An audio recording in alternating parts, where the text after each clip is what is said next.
President Biden is using the 12th anniversary of the DACA program to announce a new program. If you remember, DACA allowed migrants brought to the U.S. as children to stay and work without deportation. The program aims to help the so-called dreamers and thousands more already living in the U.S. to stay. Skylar Henry reports from the White House. As many as 500,000 immigrants could be on a new pathway to permanent U.S. residency. I'm announcing a common sense fix to streamline the process for obtaining legal status for immigrants married to American citizens. To apply for a green card, the migrants must already be married to a U.S. citizen, have lived in the U.S. for at least 10 years, and pass a background check. I refuse to believe that to secure our border we have to walk away from being in America. For that's generations have been renewed, revitalized, and refreshed by the talent, the skill, the hard work, the courage, and determination of immigrants coming to our country.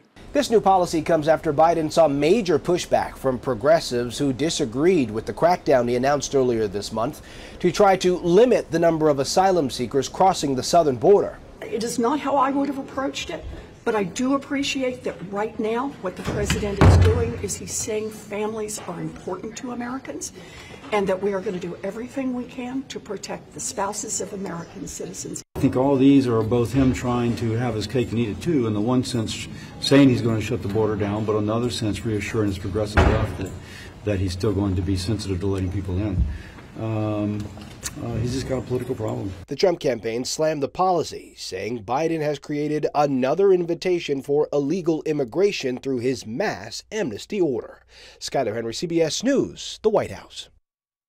A senior U.S. official tells CBS News that illegal crossings on the southern border dropped to roughly 2,000 migrant apprehensions on the border Monday, the lowest daily average since 2020 when the COVID pandemic slowed migration.